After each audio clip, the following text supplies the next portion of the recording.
Firm po mga kababayan. Firm po mga kababayan na si Marcos ay talagang gustong pa-impeach si VP Sara Duterte. Bakit? Pinirmahan niya kasi po yung pagbukas ng bank account at tax record ni VP Sara Duterte for impeachment. Oh, yan. Bank accounts ni Sara Duterte at tax records ni Sara Duterte ay pinirmahan umano ni Pangulong Bongbong Marcos. Ano po ba ito? Good news po ba ito? Hindi. Kung totoo po ito pero alam ko pirma na lang talaga ni PBBM yung kailangan. Pero kung totoong napirmahan na po talaga ito mga pre, para sa taong bayan, ito po ay good news. Alam niyo kung bakit? Kasi kung wala ka naman talagang tinatago, Sara Duterte, hindi ka matatakot na makita yung mga records na yan. Diba? Tama naman, diba? Bad news. Bad news po ito sa mga DDS. Bakit? Hindi po sila papayag eh. Kasi alam po nila na may tinatago yung amo nila. Pero kami, malinis yung konsensya namin. Sara Duterte, alam namin wala kang tinatago. Kaya, relax ka lang. Pero kung kinakabahan ka, naku, baka magulat kami. Baka may... Ine-expect pa naman namin, malinis ka. Ine-expect pa naman namin, hindi ka dugyutin. Wala kang bahong tinatago. Yun yung nasa kalooban namin. Pero paano pag may malaman kaming baho mo? Bilyon-bilyon yung pumapasok sa account mo. Nagbabayad ka ba ng tama? Ng buwis? Ng tama? Ano sa tingin niyo mga pre?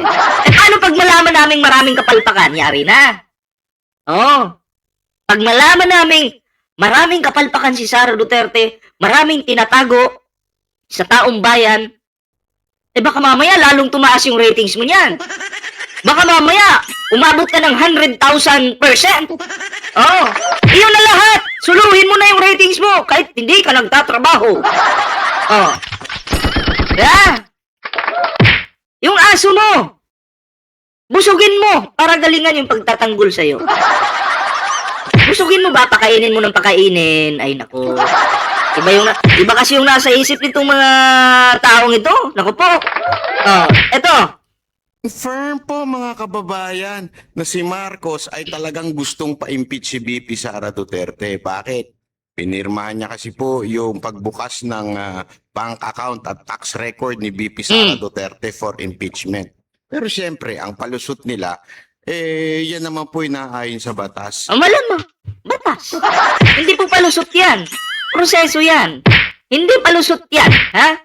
Ang batas ay batas. Hindi man pwedeng gawan. Kailanman, hindi pwedeng gawan ng palusot. Ano yung nasa batas, masusunod. Ang palusi kita ng burat ng aso namin eh. Pangit na mukha mo. Mukha kang itlog na tinubuan ng mukha. Hayop ka banat-bay. Palusot, bobo ka. Ang batas ay batas. Hindi pwedeng gawan ng palusot. Diba? Nagigits mo yun? Tanga-tanga talaga to. Nagigigil na ako sa'yo, no? Yung kamay ko, kailangan ng... kung lumulusot lang to, naku, yari ka. Shoutout po kay Ma'am Cisa Marcos, salamat po sa pakulay. Tuloy po natin to, mga pre. Walang ganon. Kung ayaw ng presidente dahil nasa kanyang... gusto nga ng presidente, bakit? Gusto nga ng presidente para sa taong bayan. Para makita ng taong bayan kung ano si Sara. Sa totoo lang tinutulungan pa ni PBBM si Sara Duterte para malinis yung pangalan niya sa taong bayan. Bakit? Pinirmahan para makita ng publiko yung bank records, stock records. Ayaw mo nun? Bakit matatakot ka? Tarantado ka talaga. Diba? Tulong po yan ng Pangulo kay Sara. Tulong. Tingnan mo. Pakinggan nyo to. Walang ganon. Kung ayaw ng presidente, ayaw ng presidente. Wala kang magagawa nga. Gusto nga ng presidente. Diba? Natulungan ang iyong amo. Kung ako yung presidente, inaaway-away mo ako. Tapos, diba? Inaaway-away nyo si PBBM. Kung ano-ano nga sinasabi nyo sa kanya. Tapos gusto nyo, kontrolin nyo yung Pangulo. Huwag pumirma. Gusto nyo magalit ang taong bayan sa Pangulo dahil lang sa gusto nyo, pukin ang inan nyo. Hindi nag-iisip. Oh. Dahil nasa kanyang kamay ang desisyon na yan. Oh. Ang desisyon ng Pangulo ay pirmahan. Wala kang magagawa. Oh. Sabihin mo na lang kay Inday, matulog mo ng mahimbing. Kasi pag lumabas na yung mga records na yan, iwan ko lang kung makatulog pa ng mahimbing yan. Oh. Ganun lang. Sabihin mo sa amo mo. Pag pinirmahan niya, ibig sabihin talagang gusto niya. Gusto talaga. Ang gusto ng taong bayan ay sinusunod lamang ng Pangulo. Ang sigaw ng taong bayan na pirmahan yan, sumusunod lamang ang Pangulo. Bakit? Ang taong bayan po ang bossing. Si PBBM ay nagtatrabaho lamang para sa taong bayan. Gets mo? Langhiya.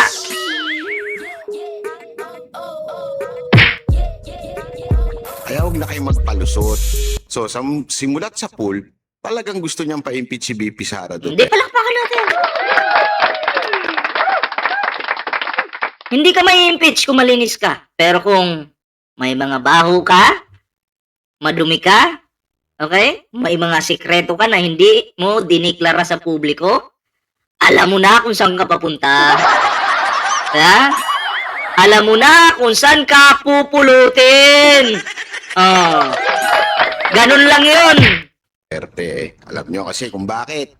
Kasi hindi nila kayang talunin. Ganun lang kasimple yan, mga ulul. Eh, paano tatalunin ng Pangulo ang isang bobo? Kahit anong explain ng Pangulo sa isang bobo, hindi na yan makakaintindi dahil bobo nga. Mahirap kasi ng matalinong tao makikipagsabayan sa bobo. Mahirap yun. Di mo talaga kaya yung bobo. Oo. Diba? Ang ginawa ng Pangulo, Sara, halika nga muna. Halika muna. Tulong-tulong dito, ha? Si minute, ha? Kung si, why si, kung singwa. Sabi ng Pangulo, baliw yata itong katrabaho ko. Sige, ako na lang magtrabaho. Diyan ka na. Maglakwatsa ka na dyan. Bahala ka sa buhay mo. Sige, dito na lang ako.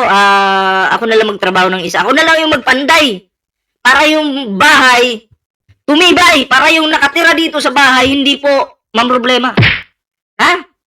Sabi ni Sara, utang ina ninyong lahat. Inignore lang ng Pangulo, nagmura-mura na. Isa pa nga. Ito pa yung isang video po ni Bayad Bayan, Atin po itong pakinggan. Ano to? Pahiya na naman ang prosecution, sabi ni Bayad Bayan. So, tingnan natin paano mapapahiya. Tingnan natin kung anong kwento yung kanyang sasabihin, kung paano napahiya. Sablay na naman yung bago nilang witness para patunayan na merong paglustay ng confidential fund si VP Sara. Uy, in fairness 4 na bags daw yun. 4 na bags. Winidraw agad. Winidraw agad. Ang bilis. Grabe, inuubos talaga 125 million. Winidraw agad. Hindi man lang nag-provide ng mga sasakyan na sasakyan ng bangko, yung may armored car. Hindi man lang nag-provide. Sinulo talaga nila, nilagay agad sa bag daw, tapos alis. Sabi, 3 to 4, and then na-confirm 4 na bags daw. Oh. Grabe no. 125 million pesos withdraw agad. Palakpakan natin si Sara. Hinigop yung pera. Galing! Ang galing talaga, no? Sa tinagal-tagal kong nabubuhay sa mundong ito, ngayon lang po ako nakakita ng Vice President na hayok sa pera. Oh. Yeah? Oh. Sa tinagal-tagal kong nabubuhay, si Sara lang po ang yung malakas lumamo ng pera ng taong bayan. Oh. Kaya palakpakan natin. Oh, si Faksulay ka. Ay, Faksulay. Paksili ka pala. Oh. Ba't masasali ko yung Faksulay ka na yun? Bastos ka ballpoint na na. Huwag kang bastos. Bastos ka kasi. Sa Duterte. Nakakahiya talaga itong mga prosecution, ano? Ay, nako. Oh, nakapag-like ka na ba? Mag-like ka muna bago ka makinig kay Banat Bay. Oh, and share this video, like, share, subscribe. Oh. Yan yung presidente nila sa Paxili. Update po tayo sa impeachment na nangyari kanina, no? Alam mo, first time in history Mm. na tila yung mga Mm. Ano? Ano? Ah! Ang loading din to si Banat Bay eh. Ano ba? Kain muna bago content para hindi lutang. Namamana mo na yung pagigilutang ng amo mo. Ah. majority senator judge, yung mga kaalyado ni Marcos, kahit po sila nakulangan doon sa witness. Mismo nga si Raffy Tulfo napawaw eh. Wow! Hindi kumpleto yung kwento, hindi knowledgeable yung witness. Nakakahiya talaga. Nakakahiya talaga. So, kung nakakahiya pala yung witness, okay, bakit yung defense team ni Sara Duterte palaging nagtatago sa technicalities? Bakit yung defense team ni Sara Duterte hindi masabing not guilty si Sara Duterte sa pagbabanta kay Pangulong Bongbong Marcos, not guilty si Sara Duterte sa paglustay ng 125 million pesos, not guilty si Sara Duterte sa panunuhol? Oh. At kung ano-ano pa, wala kayong, yung defense team ni Sara walang masabing ganun eh. Kapit sa technicalities. Alam mo, sabi ko nga, naawa ko doon sa witness eh. Kasi alam kong na-pressure siya. Alam kong na-pressure lang siya. Hindi, maawa ka kay Sara. Huwag sa witness. Yan, witness lang yan. Tol Jake, mamaya ka na tumawag, naka-live ako! Wait lang. Tumatawag si Tol Jake Magnus eh. Wait lang po ah.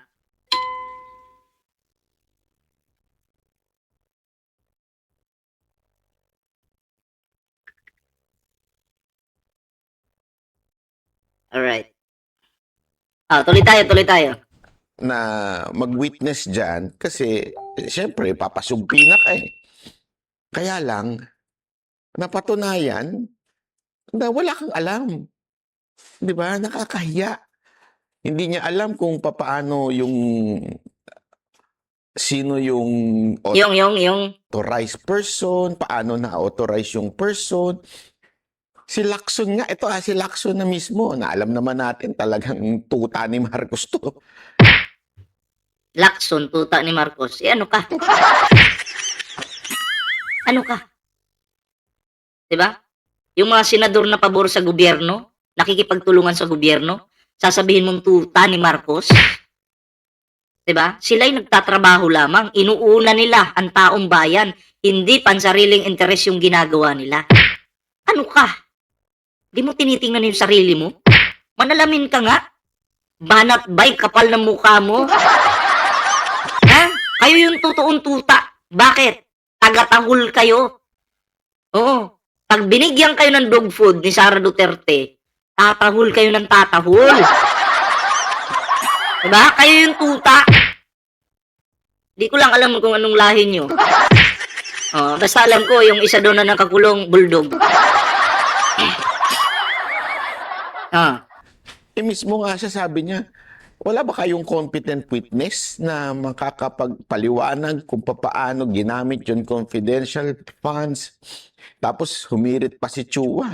Sabi ba naman ni Chua, relax, meron kami niyan darating.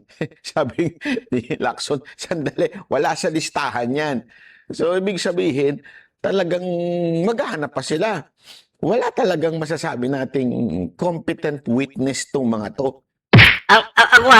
Ako po maliwanag, bukod sa witness po, bukod sa witness, nakita po natin ng mga ebidensya laban dito kay Sara Duterte ay malinaw na malinaw po. Okay? Bukod sa witness, kasi ang witness, posible magkamali yan, tao lang naman yan, pero ang ebidensya po kasi, matibay. ito yung talagang sasampal sa pagmumukha ni Sara Duterte. Oo. Press 1 po sa naniniwala at nakakakita na matibay yung ebidensya laban kay Sara. Press 1 po. Tingnan natin. 'Di ba? Alam mo, ang witness versus defense team ni Sara Duterte, kung i-rate po natin yan, hindi naman po perfect yung mga witness. Pwede nating rate ng 80%, 70%, 90%. Pero pagdating po sa defense team ni Sara Duterte, napaka-weak po ng kanilang depensa talaga. Always, hindi nila ma-depensa ng maayos si Sara na hindi nila masabi na not guilty yung aming kliyente. Dami nag-press 1 na nakakakita ng katotohanan talaga. Not guilty ang aming kliyente ha. Wala pong makapagsabi ng ganun. Dahil klaro naman talaga. Mga ebidensya pa lang. Wala na. Finish na. Nakakaya eh. Alam mo kung paano mo masabing wala talagang kakwenta-kwenta? Yung witness? Mismo yung defense, hindi na nila kinross-examine. Kasi nga, bakit may cross-examine yung taong wala namang napatunayan? Bakit may cross-examine yung taong kahit mismo yung senator judge, naiirita o parang naiinis o nagtataka bakit ka naging witness? Di ba? Pag senator judge ka, ito yung opinion ko lang naman, ang alam ko, maiirita yung mga DDS senator judge. Okay, pero katulad ni Senator Rapi Tulfo, patas yan.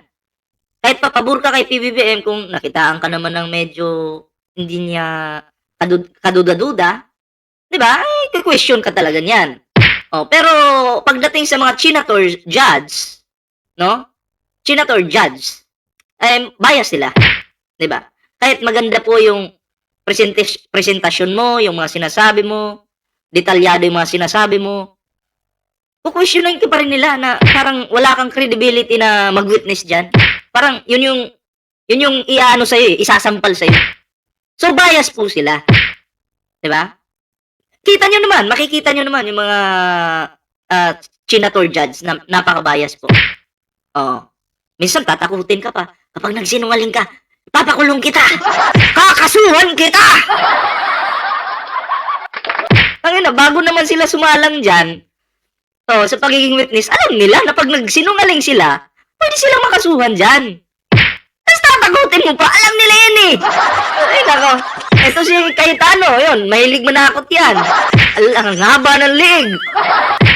Kakasuhan kita! Alam, jowa naman, Wag naman. Tuloy natin. Meron lang namang isang, alam naman natin, senator judge na gustong maging presidente, si Ontiveros. Kaya talagang gigil na gigil. Well, senator judge na gusto maging presidente, kung pangarap niyang maging presidente, wala namang problema doon. Si Sara nga, nangangarap maging presidente. Ang aga-aga pa, nagdeklara na. Anong kaibahan ni Risa Ontiveros kay Sara Duterte? Sige. So, ibig sabihin, si Risa hindi pwede mangarap maging presidente. Si Sara lang ang pwede. Okay nang ina mo ka, banat bay, bobo ka. Naku, nanggigigil na ako sa'yo, Kay VP Sara Duterte, kasi ba naman, pambira, gusto niya magpresidente, nag-declare na siya at lahat, malupit yung kanyang declaration, meron na, Risa na, tapos 0.001, hayop. 0.01 ba yung 0.001? Hindi ko alam. Alanganin tawa mo. Pero wala talaga sa bilang, wala sa 1. Ganun katindi. Siya lang ang parang tuwan-tuwa doon sa witness. In honesty, wala namang... Malamang, hindi kayo matutuwa. Hindi pabor sa inyo eh. Saka ba? Ang ina talaga, no? Hindi talaga kayo matutuwa. Hindi pabor sa inyo eh. Kung pabor sa inyo siguro yun, tangina. Kahit bobo, kahit kabubuan yung pinagsasabi doon, papalakpakan nyo. Kung talagang naitulong para mapatunayang nilustay ang kaba ng bayan. Ipapaliwanag ko po yan sa aking YouTube channel, video bukas 7 a.m. Yung detalyadong mga sablay ng wiki. Tangina, detalyado. Sablay na ngayon yung pinagsasabi mo dito eh. Mapanood po kayo sa Banat So ayun mga pre, hindi po detalyado yung kanyang pinagsasabi dito, no. Bagkos kaya lang po ito nagsalita, baka napakain po ito ng ng amo niya. Bagong dog food siguro yung binigay dito ngayon, no. Kaya todo depensa po. Oo. Sasabihin ko po sa inyo tagilid po si Sara dito. Kaya yung pangarap niya sa 2028 na maging presidente, siguro presidente ng mga tanga pwede. Pero presidente ng Pilipinas, hindi po. Nakakatakot po maging presidente ng Pilipinas ang isang taong walang alam. Lalo na, simpleng paksili ka lang, hindi alam. Simple lang po yun. Vice President ka, dapat alam mo yan. Kasi malaking proyekto yan na ilalagay dito sa ating bansa at wala kang alam dun. Chiminet. Dapat may alam ka dun. Tapos nangangarap kang magpresidente. MSJ, shoutout po ha. Nangangarap ka. Tapos yung mga nangyayari na or mga projects na gustong pumasok sa Pinas, wala kang alam. What the heck? Diba? Hindi pwede yan. Ano po yung opinion niyo dito? Paki-comment naman para mabasa po natin yan. Like, share, subscribe po ha para always po kayong updated po sa mga topic po natin dito sa ating YouTube channel.